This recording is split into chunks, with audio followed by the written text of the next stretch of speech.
Estamos sin audio.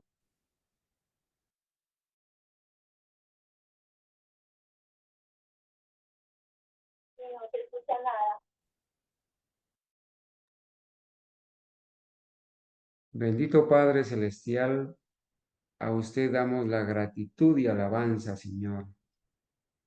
Gracias porque ha permitido que sus hijos fieles vengamos a adorarle en esta mañana de Santo Sábado.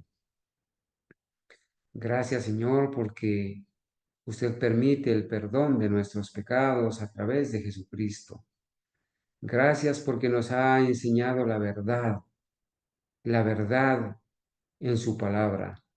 En esta mañana, Señor, humildemente oramos para pedir perdón por nuestros pecados. Suplicamos su santa y divina dirección para el estudio de esta mañana y también imploramos que usted bendiga a cada persona que hoy se ha congregado para adorar en estas horas santas de su santo día de reposo. Bendiga, Señor, a los niños que han venido, a los jóvenes, a los adultos, a los ancianos, a cada persona en cualquier rincón del mundo donde se encuentren congregados para adorar. Reclamamos humildemente la promesa de que usted, Señor, va a estar en medio nuestro.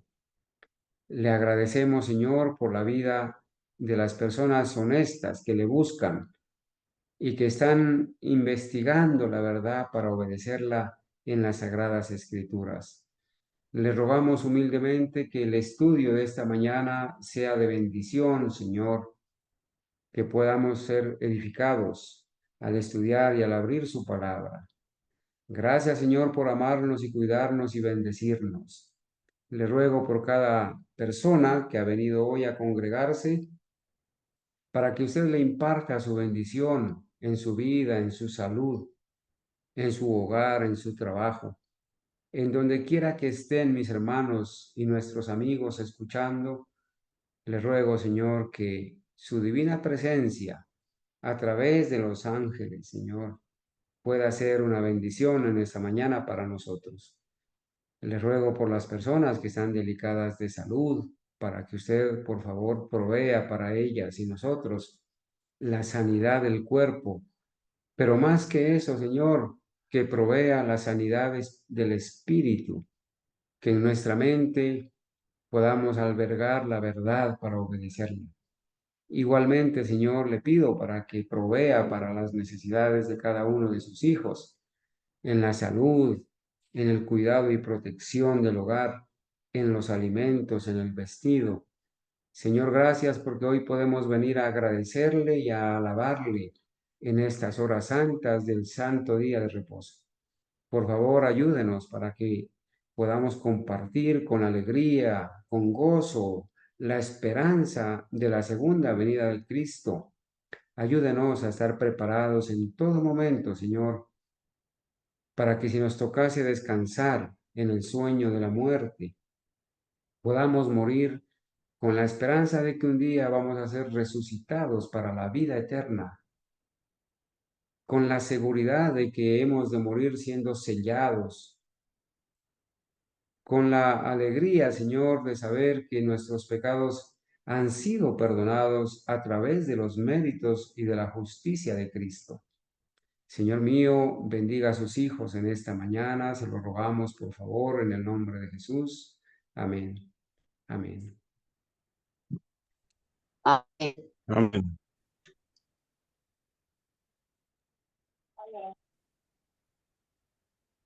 Muy bien, hermanos. Agradezco a la hermanita Mónica que me ha hecho caer en cuenta que estaba sin audio, hermanos. Ya llevaba como 5 minutos orando y había estado orando solo. Hermanos, gracias, hermanita Mónica. Cuando vuelva a pasar, hermanos, con toda la confianza pueden activar el micrófono porque Sí. la oración no estaba siendo escuchada, ¿verdad? Bueno, hermanos, entonces vamos en esta mañana a continuar con el estudio que venimos presentando, ¿cierto? ¿De qué estamos hablando en las horas de la escuela sabática? Estamos hablando de el verdadero Cristo que presentan las Sagradas Escrituras. Nosotros cuando leemos las Sagradas Escrituras, allá en el libro de Mateo, en el Evangelio de Mateo, el capítulo 24, vamos a encontrar una advertencia que el Señor hizo a sus discípulos antes de Él irse para el cielo. Y no solamente a ellos, sino también a nosotros, a los que vivimos en este tiempo, ¿sí? Porque Él estaba hablando en una profecía para el presente y para el futuro. Allá en Mateo capítulo 24 y el versículo 24 dice así: porque se levantarán falsos cristos.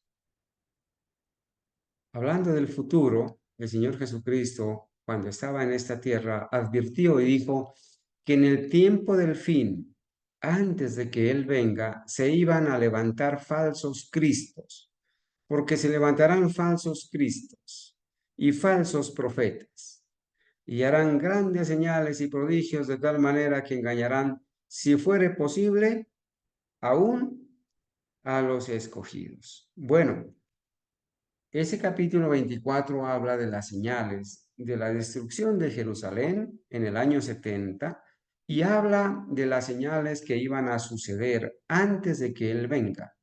Entre todas esas señales está esa señal de los falsos cristos. Un falso Cristo no es solamente una persona que dice ser Cristo, ¿sí? Han habido muchas personas en la historia de este mundo que han dicho ser que ellos son Cristo.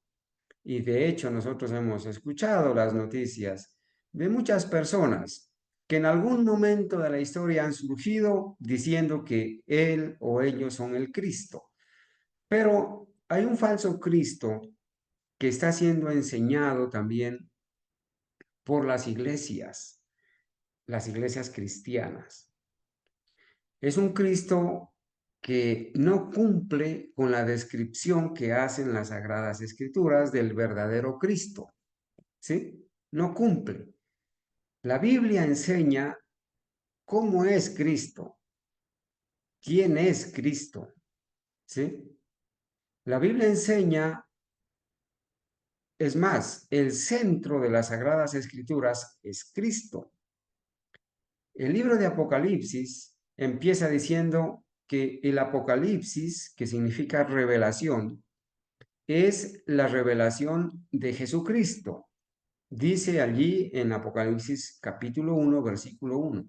La Biblia enseña el centro de las escrituras es Cristo, ¿sí? Pero el diablo, ¿qué ha hecho? Ha torcido el concepto del verdadero Cristo de la Biblia. Ha enseñado a un falso Cristo.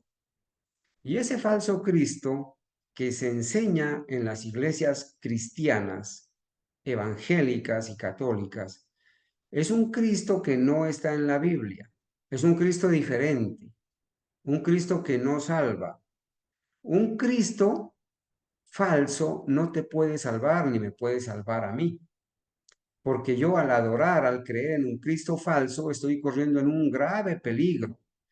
En un peligro de poner mis ojos en un Cristo que no está en la Biblia, en un Cristo falso con otras características, y entonces irme detrás del engaño, ser engañado, irme detrás del engaño y irme a la perdición.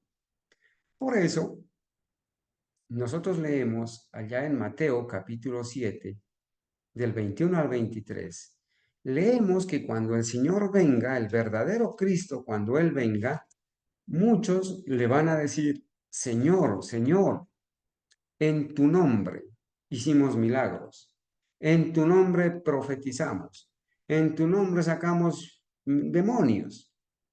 Pero Él les va a decir: yo a ustedes no los conozco, nunca los conocí. Apártense de mí, obradores de maldad. ¿Y por qué les va a decir eso? Porque estas personas que creían que estaban creyendo en el verdadero Cristo, no estaban haciéndolo, sino que estaban creyendo en un falso Cristo. Entonces se corre un grave peligro al creer en un falso Cristo que no esté en las Sagradas Escrituras. Y ese Cristo que no está en las Sagradas Escrituras es un Cristo que te han enseñado solamente por lo que has escuchado de tus profesores, quizás de tus mismos padres, de los líderes religiosos, pastores, sacerdotes, líderes de iglesia o familiares, e inclusive de los mismos dirigentes religiosos católicos o evangélicos, te han dicho de boca cómo es Cristo, pero tú no lo has confirmado en las Sagradas Escrituras. No has sacado tiempo para leer cómo es el Señor Jesucristo en las Sagradas Escrituras. Entonces, quizás muchos han sido engañados, como dijo el Señor Jesucristo, con falsos cristos, por falsos cristos que iban a venir. Esos falsos cristos no solamente han sido personas que han dicho ser Cristo, sino ese Cristo falso que te enseñan en las diferentes denominaciones o iglesias, ¿sí? Unidas al Estado, con grandes edificios, con grandes nombres, multitudes llenándolas, porque están adorando a un Cristo que todo lo permite, un Cristo que rebaja las normas, un Cristo que permite pecar, un Cristo que solamente te dice, cree en mí y ya vas a ser salvo tú y tu casa, pero es un falso Cristo. Entre esos falsos Cristos hay un Cristo que es un Cristo que vino a esta tierra inmaculado, sin nuestra misma carne y sin nuestra misma sangre. Un Cristo que el diablo ha presentado a este mundo, que vino con poderes para vencer a Satanás, que hizo uso de su poder divino como Dios o que vino programado para obtener la victoria. Un Cristo que era diferente a nosotros. Ese es un falso Cristo. La Biblia presenta a un Cristo humano, ¿sí? Presenta a un Cristo humano, pero no solamente humano, sino a Dios revestido de humanidad, a una divinidad revestida de la humanidad, ¿sí? A un Dios que se hizo hombre y que vivió entre nosotros como un ser humano, que nació con pasiones y propensiones naturales, y que si él hubiera cultivado en su mente malos pensamientos, hubiera pecado. Gracias a Dios, él nació como uno de nosotros, con pasiones naturales, pero nunca cultivó ni siquiera un pensamiento para el mal y nunca pecó. Por eso es el Cordero de Dios, sin mancha, sin contaminación, que puede quitar el pecado del mundo.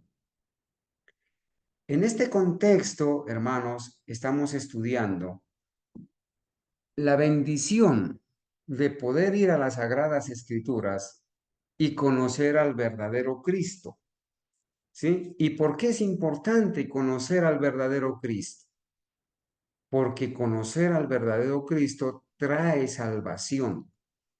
Un Cristo falso, un Cristo que no está en la Biblia, no puede salvar. Por eso es importante. De hecho, hermanos, por favor vayan conmigo al libro de Juan, al libro de Juan, el Evangelio de Juan, en el capítulo 17, ¿sí? Allí, hermanos, en Juan capítulo 17, el Evangelio de Juan dice exactamente, ¿sí?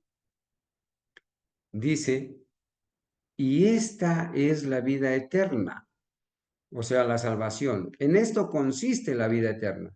Y esta es la vida eterna. ¿En qué consiste la vida eterna? ¿En qué consiste la salvación? Como dice Juan 17:3. Y esta es la vida eterna, que te conozcan a ti. Está orando el Señor Jesucristo, ¿no? Está orando el Señor Jesucristo, ¿sí?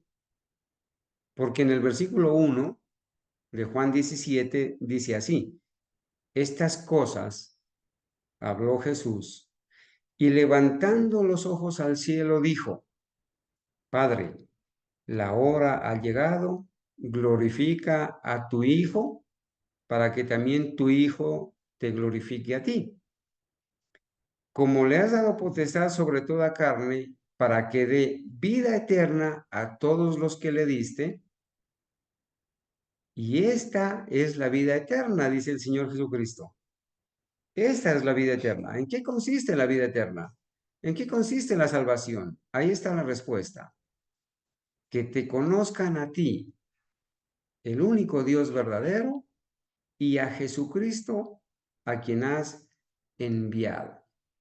Hermanos, conocer a Dios en la Biblia y conocer al verdadero Cristo es fundamental para la salvación. Que te conozcan a ti como el único Dios verdadero y a Jesucristo a quien has enviado. Por eso, hermanos, el mismo Señor Jesucristo, ¿sí? El mismo Señor Jesucristo ordenó a sus discípulos y por tanto a nosotros escudriñar las Escrituras. En Juan 5:39, ¿sí? Escudriñar las Escrituras, porque a vosotros os parece que en ellas tenéis la vida eterna, y ellas son las que me dan a conocer. Ellas son las que dan testimonio de mí. ¿Sí? Entonces, hermanos,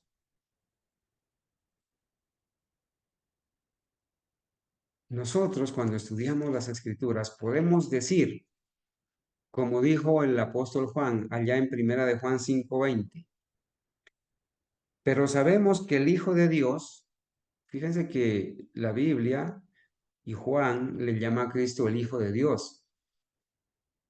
El ángel Gabriel, cuando le anunció a María que iba a concebir del Espíritu Santo, le dijo: el santo ser que nacerá será llamado Hijo del Altísimo, Hijo de Dios. ¿Sí? Sabemos que el Hijo de Dios ha venido, dice Juan, en Primera de Juan 5:20. Pero sabemos que el Hijo de Dios ha venido, refiriéndose a Cristo, y nos ha dado entendimiento para conocer al que es verdadero.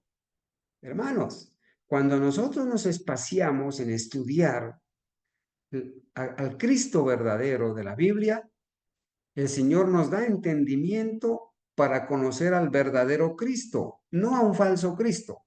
Antes creíamos en un falso Cristo, en un Cristo católico, en un Cristo evangélico, en un Cristo de la corporación adventista, que es un falso Cristo, un Cristo que vino con naturaleza inmaculada, un Cristo que no sentía lo mismo que nosotros sentimos, un Cristo que no nos puede entender, que no nos puede comprender.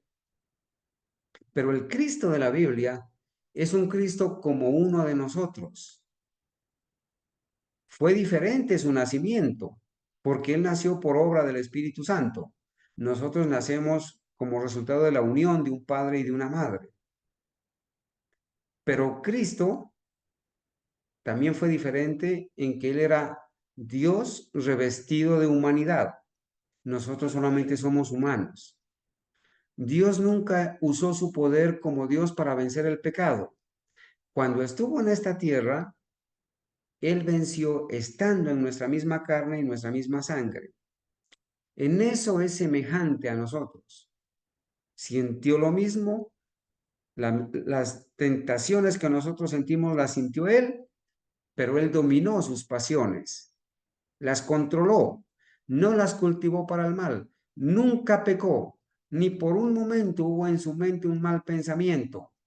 Sus pasiones naturales con las que nació no se corrompieron.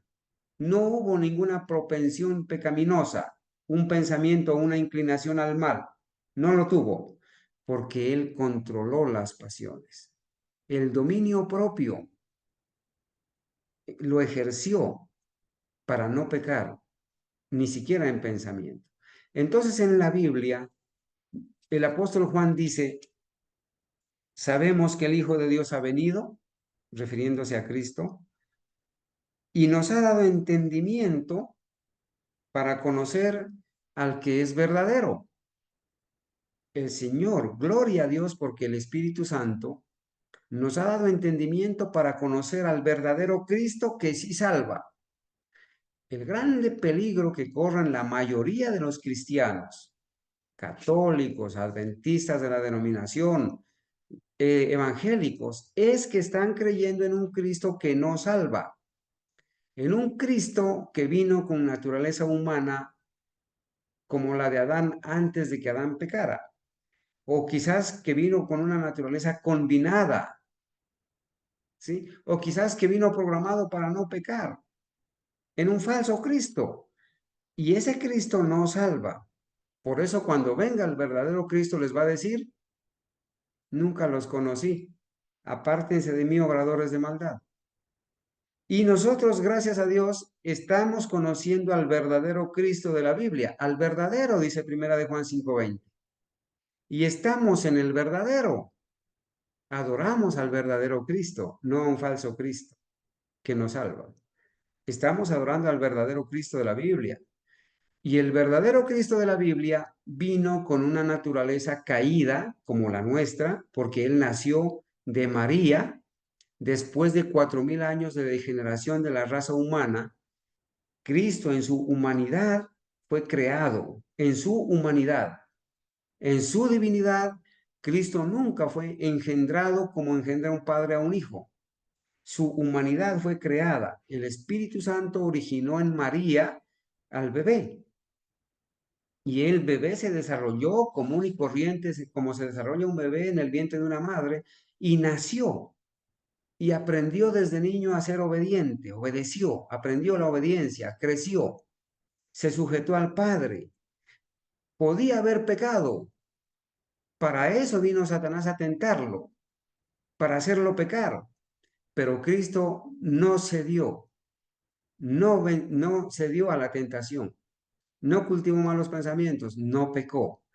Y estando sin pecado, venció, murió, para demostrarnos a nosotros que siendo humano, con naturaleza caída, al nacer con pasiones naturales, que siendo humano sí se puede obtener la victoria sobre Satanás, sobre el pecado, sobre la tentación y sobre la muerte, en la justicia de Cristo. Entonces estamos en el verdadero. ¿Y quién es el verdadero? Dice Juan. En su Hijo Jesucristo. Este es el verdadero Dios y la vida eterna. No puedo encontrar unas palabras más claras que en la Biblia nos digan a nosotros que estamos creyendo en el verdadero Cristo, en el verdadero Hijo de Dios, el verdadero Dios y la vida eterna que Él ofrece. Por eso, hermanos, es que nosotros nos espaciamos vez tras vez en conocer a Jesucristo, porque en esto consiste la vida eterna, en conocer a Dios y en conocer a Jesucristo, a través también del Espíritu Santo. Hemos empezado a leer unas citas que nos hablan cuando el adventismo tenía la posición clara y correcta y única sobre la naturaleza de Cristo, ¿sí? La naturaleza caída de Cristo. Esa posición fue desde el año 1852 a 1894. Estoy mirando, no está mi hermanita Ángela porque ya estaba en una misión con una personita enferma que necesitaba ayuda, ¿verdad?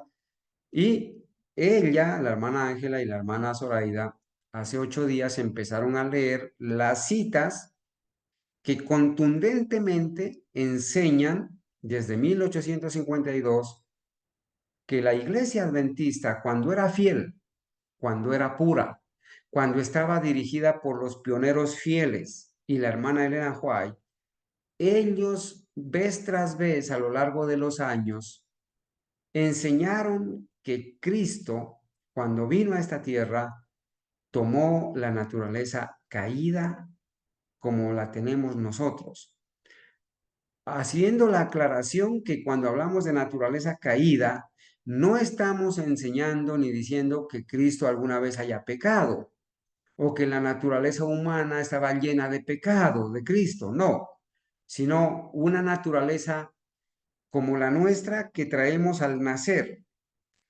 Nosotros cuando nacemos no nacemos pecadores ni llenos de pecado. Nacemos inclinados al mal, inclinados a pecar, porque eso es lo que heredamos de Adán. No heredamos el pecado. Nosotros no creemos en la doctrina católica del pecado original. Si los bebés, los niños, nacieran pecadores, Dios sería injusto al condenar a la destrucción a un niño pecador sin que él tenga uso de razón, sin que él sepa definir lo que es pecado, sin que él sepa elegir entre el bien y el mal, sin que él decida violar la ley de Dios. Porque en la Biblia el pecador es el que viola la ley de Dios? Primera de Juan 3:4. El pecado es la transgresión de la ley. El pecado en la Biblia no es nacer en este mundo, sino violar la ley de Dios. Nosotros cuando nacemos heredamos la inclinación al mal, heredamos enfermedades de nuestros padres, pero en la parte humana, quizás un hijo de padres alcohólicos hereda enfermedades que le transmiten sus padres al hijo, enfermedades físicas hereditarias, como la leucemia, quizás el Alzheimer y otro tipo de enfermedades. Pero la enfermedad espiritual no se hereda. Nosotros nos enfermamos espiritualmente cuando decidimos violar la ley de Dios, porque en la Biblia el concepto de pecado es la transgresión de la ley. Entonces nuestros pioneros adventistas desarrollaron la doctrina de la naturaleza de Cristo y ellos, desde 1852, vez tras vez, escribieron sobre la naturaleza caída que tomó Cristo al nacer. ¿Sí? Avanzamos en las citas, ¿cierto? A lo largo de los años, desde 1853, y llegamos hasta esta parte, hasta 1874. Vez tras vez, en todas estas citas, leímos que Cristo tomó la naturaleza caída del hombre, como la naturaleza que tuvo Adán después de que pecó, no como la naturaleza que tenía Adán cuando salió de las manos de Dios. No, sino con la naturaleza que tuvo Adán después de que pecó. Porque Cristo nació después de 4000 años del Edén.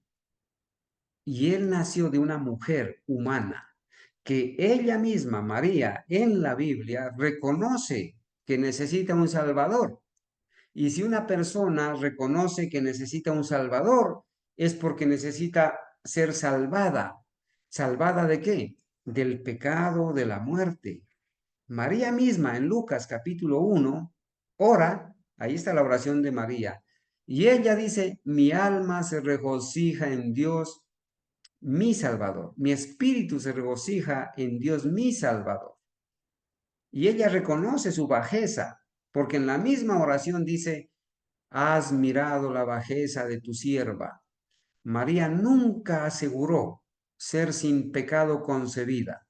Ese es un dogma que se inventó la Iglesia Católica para poder enseñar que Cristo vino con naturaleza inmaculada. Se tuvieron que inventar el dogma de la Inmaculada Concepción de María, que es un dogma, una enseñanza que no está en las Sagradas Escrituras. Así como el dogma de que María es la Madre de Dios. Si María fuera la Madre de Dios, Dios no sería Dios, porque Dios no tiene madre. Para ser Dios, tiene que ser eterno. Y ser eterno significa que nunca fue creado ni tiene fin. María no puede ser, ni fue, ni nunca ella aseguró ser la madre de Dios, porque Dios no tiene madre. María en la Biblia se la presenta como la madre de Jesús en su parte humana. Ella fue la mujer humilde, obediente a los mandamientos de Dios, guardadora del sábado, discípula del Cristo, que fue escogida siendo virgen para que el Espíritu Santo conciba en su vientre a Cristo, porque había llegado el cumplimiento del tiempo. La promesa que se hizo en el Edén de un Salvador, cuando Adán y Eva pecaron, Jesucristo les dijo, no siempre va a ser así, ¿sí? Va a ser enviado el Hijo de la mujer, de la iglesia, Cristo, y le va a aplastar la cabeza a la serpiente. Génesis 3:15. Se llegó el cumplimiento del tiempo, como dice Gálatas 4:4. ¿Sí? Y Dios envió a su Hijo, nacido de mujer, nacido de María. Y María era una persona o fue una persona que vivió después de 4000 años de degeneración de la raza humana, después de que entró el pecado en este mundo. Y la raza humana comenzó a degenerarse, a degenerarse.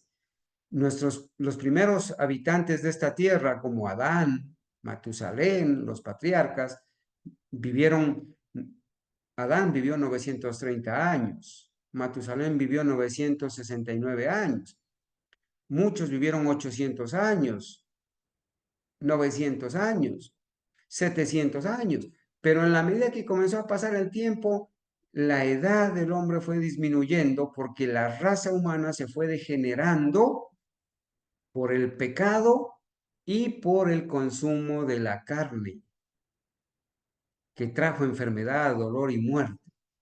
Entonces, cuando María existe hace 2000 años, María venía o provenía de unos antepasados humanos. Y la palabra de Dios pone a todos los seres humanos, sin excepción.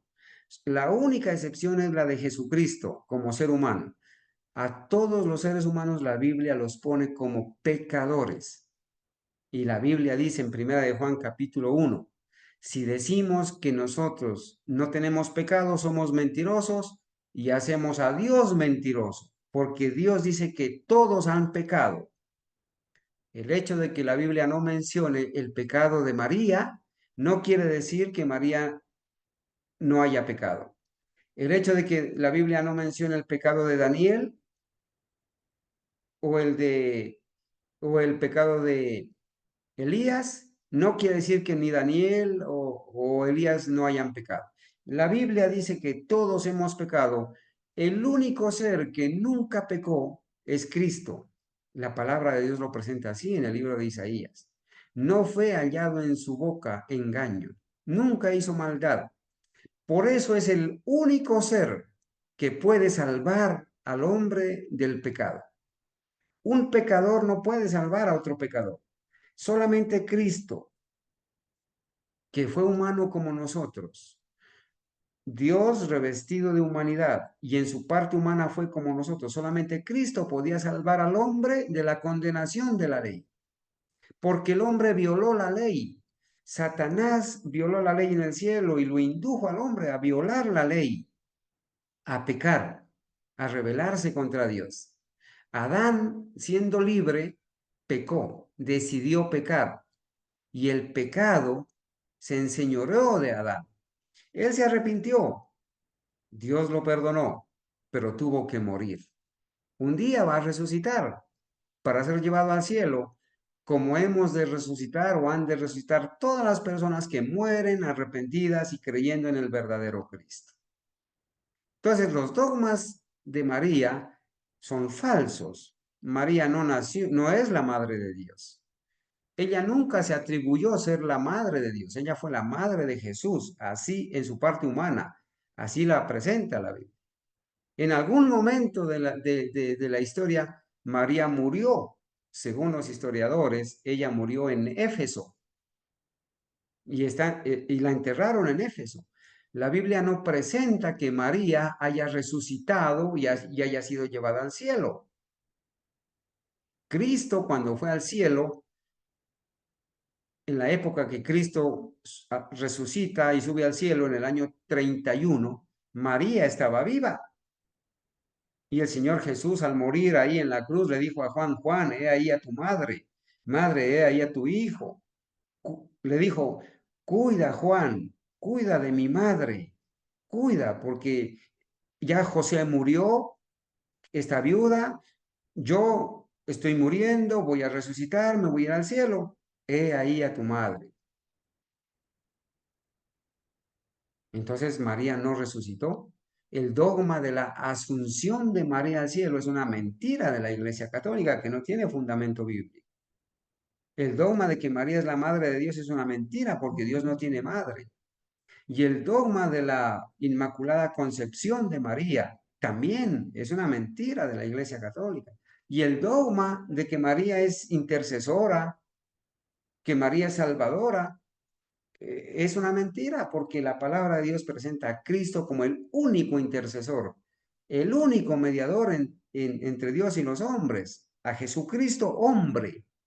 Primera de Timoteo 2:5. Entonces voy a leer, hermanos, voy a permitirme leer aquí algunas citas. No sé si de pronto algún hermano me quiere ayudar, por favor, a leer.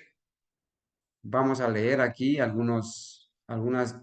esta cita que es un poquito larga. Mire, está escrita en la Review and Herald del 28 de julio de 1874. ¿Sí? ¿Hay algún hermano que por favor me quiera ayudar a leer, me quiera colaborar con la lectura, por favor? Me Hermano, gustaría. si desea, yo le puedo ayudar. Hermanita Argenis, muchas gracias. Entonces, permítame aquí, yo voy a hacer un poquito más grande la letra, ¿cierto? Para que los ¿Quién le ayuda, hermano, hermanos, también? hermanito Jairo, en un ratico me ayuda usted, ¿no? Va a iniciar la hermanita Argenis y entonces luego sí, por favor, usted me ayuda en un ratico. Entonces, hermana Argenis, tenga la amabilidad de empezar.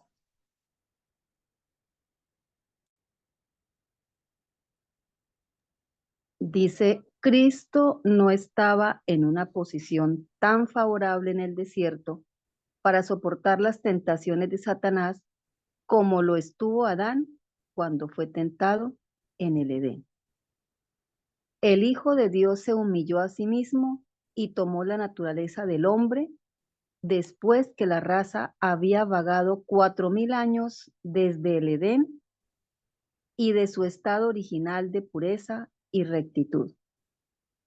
El pecado había dejado sus terribles marcas sobre la raza durante esos años, esos 4000 años, y la degeneración física, mental y moral prevalecía a través de toda la familia humana.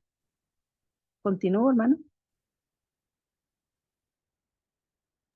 Hermanita Argenis, háganos un comentario al respecto de esto que acabamos de leer, si es tan amable. Bueno, pues acá en este fragmento nos están diciendo que cuando el Señor Jesús tuvo que enfrentar las tentaciones que Satanás le tenía preparada para el desierto, él no tenía una posición tan favorable como la tuvo Adán cuando tuvo que enfrentar también la tentación allá en el huerto del Edén. Pues Adán tenía, gozaba en ese momento de todas las facultades físicas, mentales, podríamos decir que estaba nuevo todo su cuerpo, todo su mente, no venía de una simiente, sobre él él no cargaba una simiente como la que tuvo que cargar nuestro Señor Jesucristo, es decir, no habían en sus antepasados, no hubo en sus antepasados ninguna simiente, porque él salió directamente de las manos del Señor. En cambio, el Señor Jesús viene de una línea, de una línea genética en donde ya hemos estudiado que había de todo, hubo de todo, hombres que cometieron terribles pecados, y aunque el pecado no se hereda, hay huellas que quedan en el material genético. Eso lo han estudiado algunos científicos, de todo lo que se ha venido sucediendo en la raza humana, el proceder, el pensar, el comer, todo eso marca en nuestro material genético. El Señor Jesús venía con todo eso en su material genético por parte de María. En cambio, Adán no. Entonces el Señor Jesús no tuvo esa posición, una posición diferente, digamos, en el sentido de que fuera igual a Adán antes del pecado, como lo afirman algunos, sino que él tuvo, al tomar nuestra naturaleza humana, asumió como dice acá, ese estado de pureza y rectitud que ya no tenía la raza humana, que había vagado ya 4000 años desde el Edén. El pecado, sus terribles marcas. El pecado deja marcas en la raza humana. Y había ya degeneración física, mental, moral, que había prevalecido durante esos 4000 años. Bueno, muy bien. Muchas gracias, hermana Genis. Esta cita es bastante extensa, pero es muy clara, ¿verdad? Es muy clara. Miren, hermanos, cuando usted y yo tenemos un problema, cualquiera que sea, y confiamos en Dios, en su poder, en su amor, confiamos en ese Cristo que nos entiende, que nos comprende, que nos alienta, que es nuestro ejemplo, que es nuestra ayuda. Nosotros acudimos a Él, le traemos nuestro problema, nuestra tristeza, nuestro dolor, nuestra preocupación. Nosotros pensamos que al traerle el problema a Cristo, quizás Él lo va a solucionar de una o de otra manera. Pero saben, Dios tiene 1000 maneras de solucionar tu problema. A veces el Señor nos soluciona problemas de la manera que nosotros no pensamos o no pensábamos. Es un decir que Dios tiene 1000 maneras de solucionar nuestros problemas. Utilizo esta ilustración para decir que la hermana White y los pioneros expresaron de 1000 maneras que Cristo tomó la naturaleza como la nuestra, naturaleza caída, cuando nació en este mundo. Hay 1000 maneras en que ellos lo dijeron, ¿sí? Y aquí la cita que acabamos de leer es muy clara, ¿sí? El Hijo de Dios se humilló a sí mismo y tomó la naturaleza del hombre después que la raza había vagado 4000 años desde el Edén. Hablándolo en términos teológicos, diríamos, Cristo, el Hijo de Dios se humilló a sí mismo y tomó la naturaleza del hombre post-lapsariana, después de que Adán pecó y la raza humana se degeneró desde el Edén hasta que nació Cristo durante 4000 años. La naturaleza humana, la raza humana. Muy bien, el hermano Jairo, voy a pedirle el favor, hermano Jairo, que lea el siguiente párrafo y nos haga el comentario. Y luego le pediré al hermano Joseph que lea el siguiente párrafo. Adelante, hermano Jairo, por favor.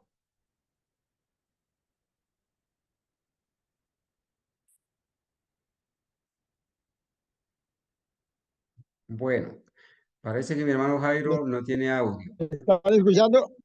Bueno, ¿Me ahí ya están lo escuchando ahí? escuchamos. Adelante, hermanito. Bueno, Cristo en la tentación, ahí es, ¿no, hermano? Cuando Adán fue asaltado por el tentador. Aquí está Ah, ya, subrayado. ya. Bueno, cuando Adán fue asaltado por el tentador en el Edén, él estaba sin una mancha de pecado. Cuando Adán fue asaltado por el tentador en el Edén, él estaba sin una mancha de pecado, él estaba sin estrenar, no, recién salió de la mano de Dios. Él permaneció en la fuerza de su perfección delante de Dios. Todos los órganos y facultades de su ser se habían desarrollado por igual y estaban Hermano Jairo, armoniosamente balanceados. balanceados. Hermano Jairo, qué pena que la O sea señal está... que ahí vemos la desventaja que tuvo el Señor Jesucristo, porque no es lo mismo de sí, balanceados. Bueno, hermano, entonces siga la idea, porque si no se... Sí, no se escucha bien, hermano Jairo. Muchas gracias por la ¿Ahí intervención. me escucha o no? ¿Ahí me escucha o está mal todavía? Sí, está mala la señal, hermanito Jairo, pero sí lo Bueno, alcanzamos hermano, a escuchar la idea, cómo leyó y la explicación que nos dio, ¿verdad? Hermanos, aquí hacemos bueno, hermano. énfasis. Muchas gracias, hermano Jairo. Aquí hacemos énfasis en lo siguiente, hermanos. La hermana Juay dice que cuando Adán fue asaltado por Satanás en el Edén, Adán estaba sin una mancha de pecado. Obvio, había nacido de las manos de Dios, puro, inmaculado, perfecto, a imagen y semejanza de Dios. ¿Sí? Él permaneció en la fuerza de su perfección delante de Dios. Adán era perfecto porque había salido de las manos de Dios. Su carne, su naturaleza y su espíritu eran puros. Cuando nació de las manos de Dios, cuando Dios lo hace, todos los órganos y facultades de su ser se habían desarrollado por igual y estaban armoniosamente balanceados. Era una criatura de Dios perfecta. ¿Y por qué ella escribe esto? Para hacer el contraste entre el momento en que nace Adán de las manos de Dios y el momento en que va a nacer Cristo de María después de 4000 años. Entonces, hermano Joseph, si es tan amable, le voy a marcar con otro color el párrafo, por favor, que usted va a leer y va a ir comentario a su gusto, hermanito. Va a ir comentando a su gusto. ¿Está bien? Adelante, hermano. Feliz Santo Sábado a todos, donde quiera que se encuentren. Amén, hermano. Igualmente. Claro que sí, claro que sí. Vamos a hacer el mejor esfuerzo porque como está como un poco pequeñita la letra. Dice Cristo, en la tentación del desierto, permaneció en el lugar de Adán para soportar la prueba que él había fallado en soportar. Aquí Cristo venció en beneficio del pecador contra 1000 años. Ok, ahí va, vamos a ver. Contra 4000 años después, vamos a ver, quiero hacer... Voy a señalarle con el cursor, ¿está bien? Ok, y esto que estoy usando mi lente. Vamos a ver, dice 4000 años después que Adán le discúlpenme, le volvió las espaldas a la luz de su hogar, separado de la presencia de Dios. La familia humana, vamos a ver, déjeme acomodarla aquí. Dice, la familia humana se ha ido apartando en cada generación sucesiva, cada vez más de la pureza original, de la sabiduría y del conocimiento que poseía Adán en el Edén. Creo que hasta ahí, no sé si hasta ahí llega lo resaltado. No sé si quiere que siga leyendo o paro ahí. Sí, puede, hermanito, hacer un comentario al respecto de lo que hemos leído hasta aquí, que es una diferencia marcada, ¿verdad? Ok, perfecto. Según mi entender, ¿no? Lo que dice, lo que leí al principio, que Cristo en la tentación del desierto, todos sabemos, ¿verdad? ¿Cuáles fueron las tentaciones? Fueron tres. que a mi manera de ver, pues para mí hasta el día de hoy son las mismas tentaciones que nosotros somos atacados, que son los alimentos, la comida, la adoración y la oración exclusiva a Dios. Y la tercera fue de tentar a Dios, ¿verdad? De que le dijo, salta de este edificio, de la cúspide del templo. Entonces, aquí claramente dice que Cristo permaneció en el lugar de Adán, pero en el lugar de Adán, como venimos hablando, que ya traía los 4000 años de pecado arrastrados, no en el lugar de Adán antes de pecar, sino que después de pecar, porque tenía que demostrar, como ya se ha dicho anteriormente, como usted lo dijo anteriormente, se tenía que demostrar que es posible guardar la ley, que es posible vencer al diablo. Y en condición de la tendencia que nacemos a pecar, porque esa es una gran mentira del diablo que hasta ahora ha estado dicho, que ha involucrado a la mayoría del mundo, que dice, nadie puede guardar la ley, nadie puede dejar de pecar, pero más sin embargo aquí ya leí que Jesucristo sí pudo, y la Biblia lo dice también, Jesucristo pudo vencer, Cristo en su cuerpo de humano, de hombre, no Cristo siendo Dios. Entonces, y también sabemos también que, bueno, a mí me ha pasado en más de una ocasión, cuando algunas veces de repente estoy un poco desanimado y me separo de Dios, tal vez orando poco y cosas así. Entonces, cuando uno está en esa condición así, gracias por haberlo subrayado eso ahí, como que si es más fácil pecar, es más fácil caer en la tentación cuando uno está separado de Dios. Entonces, cuando uno tiene una armonía con Dios bastante fuerte, como que si la vida espiritual de uno está fuerte y se le hace fácil, con la ayuda de Dios, obviamente, vencer las tentaciones. Pero, como dijo Jesucristo, separado de mí, nada sois. Entonces, y como ya lo dijo anteriormente, eso lo han dicho, lo dijo usted, lo dijo la hermana Argenis, creo, que nos hemos venido degradando en estos 4000 años. Nos hemos venido, yo siempre digo,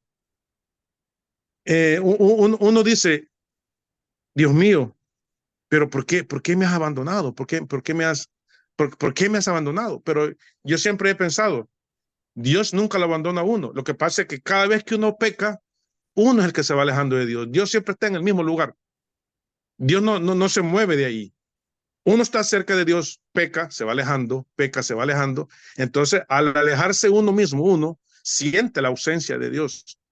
Pero Dios está ahí todo el tiempo esperando que uno regrese a los caminos de Él.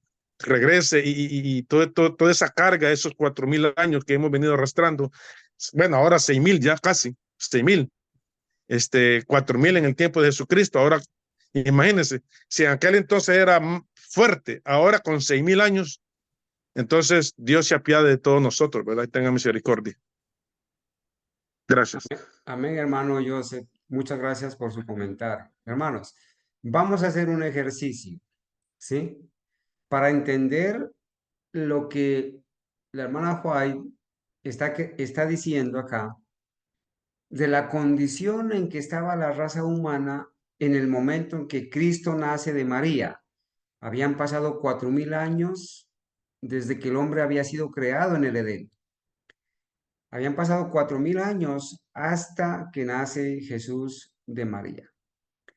Para entender mejor esto, pensemos en que a los 2000 años del Edén fue el diluvio. Pensemos en la razón del diluvio. ¿Por qué Dios trajo un diluvio sobre esta tierra? Recuerden, hermanos, que vamos a tratar de entender ¿Cuál era la condición de la raza humana caída en la época en que nace Cristo, 4000 años después del Edén? Vamos a ver lo que la Biblia dice, cómo era la condición de la raza humana caída a los 2000 años, cuando pasó el diluvio. Entonces, vamos a imaginar o vamos a extrapolar. Si a los 2000 años la condición de la raza humana caída era esta, ¿cómo habría sido a los 4000 años, que es el doble de 2000? ¿Y cómo será ahora, cuando han pasado 6000 años? Para eso vamos a ir al Génesis, capítulo 6. Y voy a pedirle a algún hermano o hermanita que por favor lea el texto. Génesis capítulo 6. Y vamos a leer de Génesis capítulo 6 los versículos, a partir del versículo 5 hasta el 7, del 5 al 7. Algún hermano o hermana que por favor lea el texto. Génesis capítulo 6, los versículos del 5 al 7. Y vamos a responder la pregunta: ¿cómo era la situación de la humanidad a los 2000 años de haber sido creado el hombre desde el Edén? Y vamos a llevar esta situación ahora a 4000 años cuando nació Jesús. Y vamos a ver ahora la situación a los 6000 años. Adelante la persona que Si va a gusta leer. lo leo, si gusta lo leo. Génesis 6. Génesis capítulo 6, versículos del 5 al 7. Y vio Jehová que la maldad de los hombres era mucha en la tierra, y que todo designio de los pensamientos del corazón de ellos era de continuo solamente el mal. Y se arrepintió Jehová de haber hecho en la tierra, y le dolió en su corazón. Y dijo Jehová: raeré de sobre la faz de la tierra a los hombres que he creado, desde el hombre hasta la bestia, y hasta el reptil y las aves del cielo, pues me arrepiento de haberlos hecho. Gracias, hermano Joseph. ¿Alguien puede responder la pregunta: ¿cómo era la condición del hombre o de la humanidad a los 2000 años de haber sido creado, que habían pasado desde el Edén hasta el diluvio? ¿Cómo era? ¿Cómo dice la Biblia que era? Constantemente a lo malo. Porque pues pero ya habían pasado, mi hermano, 2000 años. Pero eso fue poquito, o sea, pasó poquito desde Caín. No tenía mucho la creación de ver unos cuantos, quizás unos cuantos añitos, no sé. Pero desde Caín para acá, dice todo lo que hacían, todo lo que hablaban, todo lo que era todo malo. O sea, quizás hasta peor que ahora, no sé, porque dice que todos los pensamientos de ellos eran lo mal. Hermano, gracias, hermano Joseph. ¿Cómo sería la situación que estaba viviendo el hombre, la condición de su humanidad, que Dios se arrepiente de haber creado al hombre? Porque sus pensamientos eran de continuo solamente el mal. Se arrepintió, le dolió en su corazón haber creado al hombre. Hoy en día hay muchos padres de familia que pueden llegar a sentir arrepentimiento al haber procreado un hijo o una hija que quizás lo ven en abierto pecado, en rebelión, alejados de Dios. ¿Cuántos padres no se han arrepentido de haber traído al mundo o a la existencia a este hijo o a esta hija? A Dios le pesó en su corazón, le dolió haber creado al ser humano. Y la única razón es que los pensamientos del hombre eran continuamente solo para el mal. La raza humana se había degenerado, se había debilitado y era vencida por la tentación. Satanás estaba haciendo fiesta y el hombre había decidido voluntariamente pecar y pecar y pecar y pecar hasta el punto que había dado origen a muchas perversiones sexuales, sexo con animales, una cantidad de cosas, hombre con hombre, mujer con mujer. Por eso le dolió a Jehová haber creado al ser humano. Destruye al hombre, trae el diluvio, pero el pecado no había sido destruido. Los sobrevivientes al diluvio, Noé y su familia, siguen con la naturaleza inclinada al mal, deciden seguir pecando, cultivan otra vez el pecado, transgreden la ley y el pecado comienza a proliferar, a proliferar, a proliferar, hasta que en los tiempos que viene el Señor Jesús a esta tierra, había una depravación total. El mundo estaba totalmente depravado. Y el Señor Jesús viene a esta tierra. Y cuando nace, nace de una persona que había de la raza humana, que se había degenerado 4000 años, debilitada, degenerada. Y por eso dice acá, separado de la presencia de Dios, la familia humana se ha ido apartando. Aquí falta una T, ¿no? Se ha ido apartando en cada generación sucesiva, cada vez más de la pureza original, de la sabiduría y del conocimiento que poseía Adán en el Edén. Una raza totalmente degenerada. Estando la raza en esa condición, Cristo nace de mujer, nace de un ser humano llamado María. Y dice, Cristo llevó los pecados y las enfermedades de la raza tal cual ellos existían cuando Él vino a la tierra a ayudar al hombre. Las mismas tentaciones, las mismas debilidades que sentían los seres humanos de la época, las llevó Cristo a favor de la raza con la debilidad del hombre caído sobre sí. Y aquí vuelve ella a esclarecer. Con la debilidad del hombre caído sobre sí. Tuvo que enfrentar las tentaciones de Satanás en todos los puntos donde el hombre sería asaltado.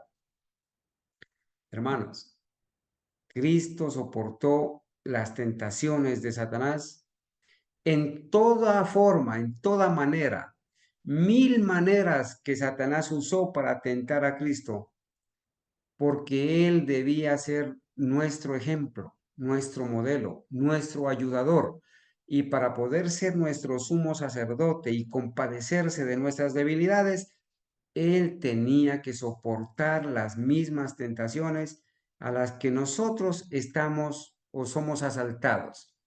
Si Satanás no hubiera tentado a Cristo de la misma manera como nos tenta a nosotros, Cristo hubiera estado en ventaja y nosotros tendríamos excusa para decirle al Señor, es que a ti no te tentó como me tienta a mí.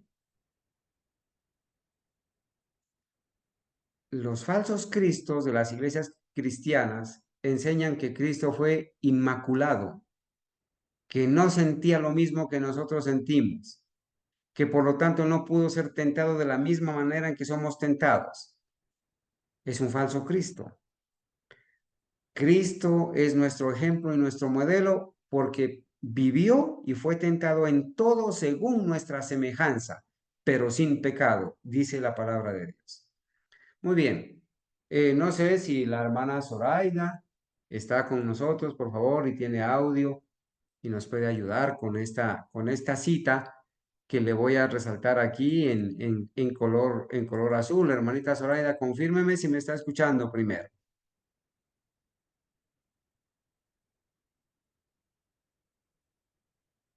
No la veo a la hermanita Soraya. Bueno, aquí está Jimena. Aquí está hermanita Jimena. Me va a ayudar a leer aquí este párrafo y luego vamos a comentar, ¿verdad? Aquí. Adán estaba rodeado con todo aquello que su corazón podía desear. Cada deseo era suplido, no había pecado, y ninguna señal de decaimiento en el glorioso Edén. Los ángeles de Dios conversaban libre y amorosamente con la santa pareja. Los alegres cantores entonaban libremente sus cantos de alabanza al Creador. Las mansas bestias, en su alegre inocencia, jugaban alrededor de Adán y Eva, obedientes a su palabra. Adán estaba en la perfección de la virilidad, la obra más noble del Creador. Él estaba en la imagen de Dios, pero un poco inferior que los ángeles. Muy bien. Allí lo dice claramente. ¿Cuál era la condición de Adán cuando fue creado? ¿Cierto? A semejanza de Dios. Para hacer contraste con cuál era la condición de la raza humana cuando Cristo nace de María 4000 años después de degeneración de la raza humana. Muy bien. Eh, Creo que había un chat aquí, no sé si es mi hermanita. Ok. A la hermanita Ángela se le fue la señal, lamentablemente. Bueno, algún hermano que por favor tenga audio y que desee participar en la lectura de este último párrafo, si es tan amable. Perdón, del párrafo siguiente. Aquí está mi hermano José, está mi hermanita Mónica, Olguita, está Fernando, está Hermano, hermanita Olga, Olguita. Dios la bendiga, hermanita Olga. Feliz sábado. bien, Lea, por favor, hermanita. Dios la bendiga. el que está, ya. Aquí en rosadito, el último. ¿En qué contraste está el segundo Adán a medida que él entra al tenebroso desierto para disputar con Satanás sin ayuda de nadie? Desde la caída, la raza había debe ser entrado, eh, decre- decreciendo en estatura y en fuerza física y hundiéndose más en la escala de valores morales hasta el periodo de advento de Cristo a la tierra. Muy bien. Y para, ¿sí? Hermanita Olga, hagamos una pausa allí. Hagamos una pausa ahí. Muchas gracias. Mire, aquí vamos a, dice, qué contraste, ¿no? Entre el primer Adán y el segundo Adán. ¿Quién es el segundo Adán? Cristo, ¿verdad? Cristo. Cristo es el segundo Adán. ¿En qué contraste estaba el segundo Adán, o sea, Cristo, a medida que él entra al tenebroso desierto para disputar con Satanás sin ayuda de nadie? ¿Sí? La única ayuda era el poder de Dios, ¿no? Obviamente, de la que él dependía. Desde la caída, la raza había estado decreciendo en estatura, en fuerza física, hundiéndose más en la escala de valores morales hasta el periodo del advento de Cristo a la tierra. Siga, hermanita Olga. Y para elevar, Y, y para elevar al hombre caído, Cristo tiene que alcanzarlo donde éste estaba. Él tomó la naturaleza humana y llevó las enfermedades y la degeneración de la raza. El que no conoció pecado se hizo, se hizo pecado por nosotros, se humilló a sí mismo hasta las más bajas profundidades del dolor humano para que pudiera estar calificado para alcanzar al hombre y traerlo de vuelta de la degradación en la cual el pecado lo había sumergido. muy bien, hermanos. Muchas gracias, hermanita Olga. Por favor, algún hermano que nos dé un concepto acerca de esto último que acabamos de leer. ¿Qué entendió, hermanito? ¿Qué entendió? ¿Qué entendimos, hermanos? Aquí hay una lección valiosísima para nosotros. Es una gran noticia lo que acabamos de leer. ¿Alguien quiere opinar? Por favor, adelante, hermanos. Hermano, es impresionante esa lectura tan bonita. Qué pena, buenos días. Que Buenos tengan días, un, hermanita. Un que feliz tengan sábado. un feliz sábado. Hermano, es impresionante ese análisis que se le está haciendo a este estudio. ¿Por qué? Para mí siempre ha sido eso muy valioso, porque el Señor dice que Él vino y tomó nuestra naturaleza y todo lo que ya hemos hablado. Entonces, ¿en qué consiste en que Jesús pudo vencer? Y cuál, o sea, yo encuentro ¿cómo le dijera yo? Como un elemento vital, como un secreto, llamar, ¿no? ¿Cuál es, o el- la, la forma como pudo, no me puedo como explicar, cómo pudo Jesús vencer, en qué resistió, en qué factor se pegó él para no pecar, como humano que era, con la naturaleza caída de nosotros, porque él siempre estuvo conectado con Dios. Él es eterno porque él es el Hijo de Dios y tenía su parte divina de la eternidad. Como él siempre estuvo conectado con su Padre, en la tierra lo usó. Y ahí estuvo el secreto o el éxito de él. La gloria de Dios fue en eso, en mantener conectado siempre con el Padre. Y eso no permitió, porque el hermano decía, el hermanito, no me acuerdo cómo se llama, que cuando uno se descuida, en el estudio de la palabra, en escuchar los signos, bueno, en todo lo que tiene que ver con la parte espiritual, cuando uno se deja de eso, como que uno se olvida de que Dios está ahí al lado de uno para ayudarle, para guiarlo, y es más fácil pecar estando desbloqueado de la presencia de Dios.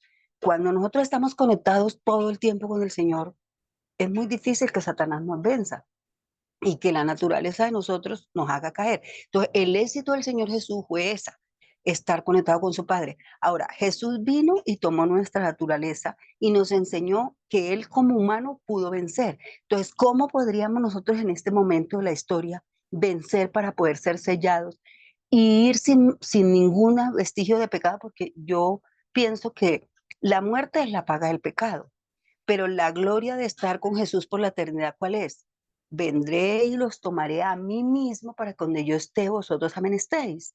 Entonces, si Jesús pudo vencer como humano y nosotros no lo vivimos en el tiempo de Jesús porque no estábamos en ese tiempo, pero Dios proveyó para que hoy, cada uno de los que estamos reunidos hoy, pudiésemos tener acceso al conocimiento de la historia de cómo fue la vida de Jesús, lo que padeció en el desierto, lo que tuvo que padecer durante los 33 años, que Satanás nunca lo dejó un solo instante de que no lo atacara, pero él estaba con su método de poder vencer a Satanás a través de la unión con su Padre. Entonces, ese es el método que nosotros debemos usar, hermanos. Siempre estar conectados con Jesús. Jesús, sé que no puedo porque soy débil, pero con tu poder podré, con tu ejemplo podré. A mí me fascina leer el desahogo de las gentes, me fascina leer toda la parte de la Biblia donde se refiere directamente a Jesús. ¿Por qué? Porque es Jesús quien me alimenta, es Jesús quien nos guía, es Jesús quien nos permite que cuando alguien me ofenda, yo antes sienta compasión por él. Y si le puedo brindar una sonrisa y decirle tranquilo, no se apresure, o bueno, en fin. Porque a veces el diablo se mete con nuestros hijos para que nos irriten, o con nuestros familiares, con nuestros amigos más queridos. O sea, él usa a todas esas personas y nosotros decimos, pero ¿cómo que me está maltratando? Si yo lo único que he hecho es ayudarle, servirle, amarle, pues, ¿y por qué me está tratando así? Entonces, ¿qué hace Satanás con eso? Debilitarnos para que no tengamos, no, y saquemos ese hombre de pecado que tenemos. Pero cuando nosotros estamos conectados con Jesús, dice que Jesús cuando los bofeteaban, cuando lo maldecían, cuando le hacían de todo, Él los miraba con amor. Así dice el deseado a la gente. Yo cuando leo eso, hermano, yo cada vez que leo el deseado, a veces yo uso mucho hamaca en la tierra caliente y yo me bajaba de mi hamaca y me botaba de rodillas llorando y pidiéndole a Jesús que me enseñara cómo poder alcanzar esa perfección en Él, de poder resistir cuando alguien me hace daño, cuando alguien me ofende, cuando alguien me lastima y ponerme a orar por esa persona y tener misericordia de él o de ella, porque esa es la manera como nosotros podemos vencer y mantener incolunes delante de Satanás y a los ojos de Dios pues aceptables. Pues eso es lo que yo opino, hermanos. Gracias.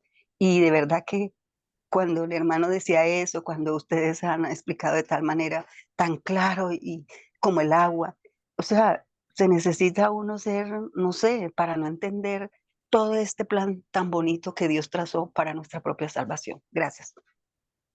Bueno, muy bien, muchas gracias, hermana Dalila. Dios la bendiga. Y gracias a la hermanita que terminó de leer. Bueno, yo quiero hacer dos preguntas para que mis hermanos opinen, por favor, intervengan. Por favor, tomemos nota de esta frase. Tomemos nota de esta frase que la voy a volver a resaltar aquí, ¿sí? Hablando dice, y para elevar al hombre caído, Cristo tiene que alcanzarlo donde éste estaba. ¿Qué significa que para poder elevar al hombre caído, Cristo tenía que alcanzarlo donde el hombre caído estaba? ¿Qué significa eso? De acuerdo a lo que estamos estudiando. Amén. ¿Alguien que opine, por favor? Sí, hermano, muy buenos días, mis hermanos. Buenos días, Señor hermana los Ángela. bendiga. No había tenido la oportunidad de saludarlos porque estaba haciendo una misión con una persona que acaba de ser operada y acaba de llegar a la casa. Bueno, para aportar a lo que el hermano pregunta acá, a mí me llama mucho la atención este escrito, y para elevar al hombre caído, ¿sí? Cristo tenía que alcanzarlo donde éste estaba. O sea, no es posible, vamos a poner un ejemplo, no es posible que una persona, alguien se vaya a un hoyo y entonces yo llegue a la parte superior del hoyo y le grite a esta persona, salga, suba. Si esta persona necesita ayuda, ¿qué debo hacer yo? Yo debo de bajar hasta el fondo del hoyo donde está esta persona para sacarlo. Eso fue lo que Cristo hizo. Él debía, ¿sí? Tomar digamos, esa posición, estar en la misma posición, en las mismas desventajas que el hombre está, para podernos entender, para podernos demostrar que él, con su naturaleza caída, él venció. ¿Y cómo venció? Ya todos lo sabemos. Se aferró del poder de su padre. Entonces, él vino a darnos ese ejemplo, no solamente ese, sino muchos más. Él fue un ejemplo para nosotros en todo. Entonces, para poder elevarnos, ¿qué quiere decirnos? ¿Qué quiere decir eso? Que él, con su ejemplo, que él venció, para que todos viéramos que él venció en esa carne caída, entonces nosotros le digamos al Señor, por nosotros mismos no somos capaces, pero Señor, tú vas a hacer una obra grande en nosotros y usted, Señor, va a lograr que nosotros alcancemos la estatura de hombres a la medida de Cristo Jesús, de hombres y mujeres a la medida de Cristo Jesús. Eso es lo que Cristo quiere. Yo os tomaré a mí mismo. ¿Por qué? Porque nosotros debemos de alcanzar la estatura de Cristo. ¿Sí? Debemos de alcanzar la perfección. Debemos de, aún en naturalezas caídas, debemos de lograr la victoria, no por nuestros propios medios, como ya hemos hecho énfasis, ¿sí? Siempre, de que es por la gracia de Cristo, el poder de Cristo que nos va a ayudar a lograr esa victoria. Muy bien, hermana Ángela, muchas gracias. ¿Saben? Y para elevar al hombre caído, Cristo tiene que alcanzarlo donde éste estaba. Para elevar al hombre caído, con esa naturaleza caída, degenerada, por tantos años, ya son 6.000 años de degeneración. Cuando viene Cristo habían pasado 4.000 años para elevar al hombre caído en esa naturaleza caída, degenerada por 4.000 años de pecado. Para poderlo elevar a ese hombre caído, Cristo tiene que tomar la naturaleza caída del hombre. Eso es lo que significa Cristo tiene que alcanzarlo donde el hombre estaba, en una naturaleza caída, degenerada por 4.000 años de pecado. Y esto no quiere decir que Cristo haya nacido lleno de pecado o que Cristo haya pecado alguna vez. No. Tomó nuestra semejanza, ¿sí? De carne de pecado. Nació con las pasiones y propensiones naturales como las que nosotros traemos al nacer. No con el pecado, sino con la inclinación a pecar. Y Cristo nos alcanzó para podernos entender y para podernos ayudar y comprender, nos alcanzó donde nosotros estamos, en una naturaleza pecaminosa, en una naturaleza caída. Si yo pregunto, resuma en un texto cuál fue la misión de Cristo al venir a esta tierra. Resúmalo. Algunos pensarán en Juan 3:16, pero hay un texto que es Juan 19:10. Juan 19:10 que dice, el mismo Cristo está diciendo, porque el Hijo del Hombre significa que Él descendió de María, de un ser humano, ¿sí? Con la misma naturaleza humana caída. El Hijo del Hombre vino a buscar y a salvar lo que se había perdido. Descendió a esta profundidad del abismo. Y como puso el ejemplo la hermana Ángela, Él no se quedó allá arriba y de allá nos tiró una escalera o nos tiró un lazo y nos dijo, suban. No. Él bajó hasta donde nosotros estábamos. Se humilló a sí mismo. Inclusive, dice la profeta Elena White, habría sido una humillación casi infinita si Cristo hubiera venido a tomar la naturaleza como la de Adán antes de que Adán pecara. Imagínense. Pero Cristo vino después de 4.000 años de degeneración. Si hubiera sido una humillación casi infinita, que Cristo hubiera tomado la naturaleza como la de Adán antes de que pecara, ¿qué tipo de humillación es entonces que Cristo haya tomado una naturaleza humana como la de Adán después del pecado y después de 4.000 años de degeneración? ¿En dónde está la victoria? ¿Cómo nosotros podemos tener la victoria? ¿Cómo?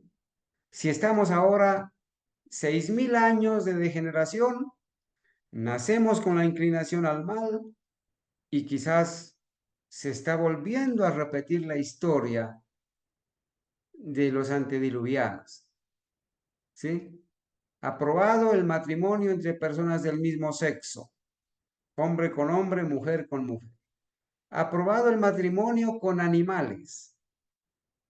Aprobado el sexo con animales. Aprobado el aborto. Y una cantidad de aberraciones. Pero el secreto, la clave del éxito, dice Santiago, allí en Santiago 4:17, ¿sí? 4:7, perdón. Santiago 4:7. Someteos pues a Dios, resistid al diablo y huirá de vosotros. Hermanos, Satanás tiene 1.000 maneras de hacer caer al hombre. 1.000 maneras de hacer caer al hombre. Dios nos da a nosotros la clave para vencer. Resistir, dice, someteos pues a Dios, resistid al diablo y huirá de vosotros. La única manera de vencer ahora, en nuestra condición caída, degenerada, es sometiendo nuestra voluntad a Dios para que ya no viva yo, mas viva Cristo en mí. Y así, tomando como modelo y ejemplo la victoria de Cristo sobre la tentación, sobre el pecado y sobre Satanás, yo pueda echar mano, hacer uso de los méritos de Cristo, de su sangre, de su intercesión, de su poder, para lograr ser vencedor. Hermanos, esto, espaciarnos en este estudio, es algo que los mismos ángeles desearían hacerlo, pero el Señor nos ha dado a nosotros esta linda oportunidad. Hemos hoy estudiado esta cita que está aquí en la Review and Herald del 28 de julio de 1874, página 51. Esperamos con la ayuda de Dios que el próximo sábado podamos seguir espaciándonos en este contexto, hermanos, de lo que es la escuela sabática. Para la honra y gloria de Dios, entonces, vamos a terminar allí y vamos a continuar con el segundo servicio. Dios los bendiga y muchas gracias a los que participaron en el estudio. Que Dios los bendiga.